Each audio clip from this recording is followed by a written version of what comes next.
Please welcome back to my channel. അപ്പോൾ ഇന്ന് നമുക്ക് സ്വീറ്റ് പൊട്ടാറ്റോ ഒന്ന് പുഴുങ്ങിയാലോ. അപ്പോൾ അതിന് നമ്മൾ എന്താ ചെയ്യേണ്ടത് നമുക്ക് നോക്കാം.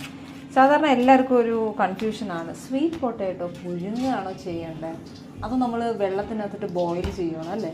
ഇത് എപ്പോഴും ഉള്ളൊരു കൺഫ്യൂഷനാണ്. പക്ഷേ ഞങ്ങൾ എന്താ ചെയ്യാൻ പോകുന്നത്, പുഴുങ്ങാൻ പോകണത്. നമ്മൾ സ്റ്റീമാണ് ചെയ്യുന്നത്. നമ്മൾ നന്നായിട്ട് കഴുകി വൃത്തിയാക്കിയിട്ട് നമ്മൾ സ്റ്റീം ചെയ്യാം.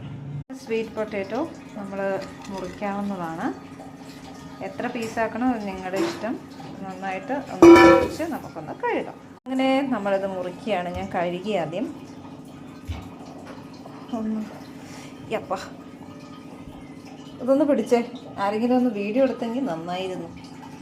നമ്മൾ നന്നായിട്ടിത് പീസാക്കുകയാണ്. സോ നല്ല ഫ്രഷ് സംഭവമാണ്. അപ്പം നമ്മളിങ്ങനെ ചെറിയ ചെറിയ കുട്ടി പീസാക്കിയിട്ട് നമുക്ക് ഇത് സ്റ്റീം ചെയ്യാൻ വെക്കാവുന്നതാണ്.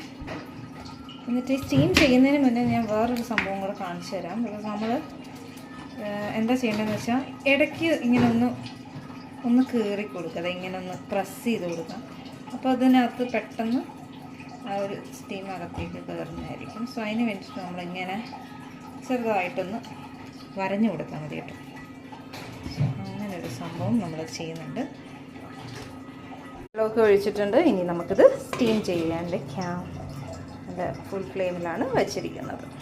വെയിറ്റ് ചെയ്യും. ഇതിപ്പം എന്തായിരുന്നു നോക്കാം. ആവുന്നതേ ഉള്ളൂ. നമുക്കിനി കുറച്ച് നേരം കൂടെ വെയിറ്റ് ചെയ്യാം.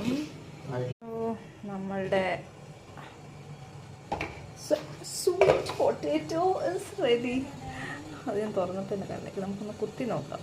യെസ്, ഭയങ്കര നന്നായിട്ട് വന്നിട്ടുണ്ട് കേട്ടോ. Yes, super. അപ്പോൾ നമ്മുടെ sweet potato is ready guys. നമുക്കിനി ഇതൊന്ന് കഴിച്ച് നോക്കണ്ടേ. Come on. So let's see. Slowly ചൂടാണ്, പൊളഞ്ഞു വരുന്നുണ്ട്.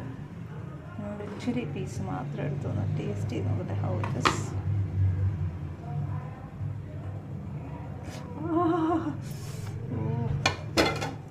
പിന്നെ നമ്മളിന്ന് കഞ്ഞിയായിരുന്നു. അപ്പോൾ കഞ്ഞിക്ക് നമ്മൾ കുറച്ച് ചമ്മന്തി അരച്ചിട്ടുണ്ടായിരുന്നു. ഇത് മാങ്ങയൊക്കെ ഇട്ടൊരു ചമ്മന്തിയാണ് ഗൈസ്.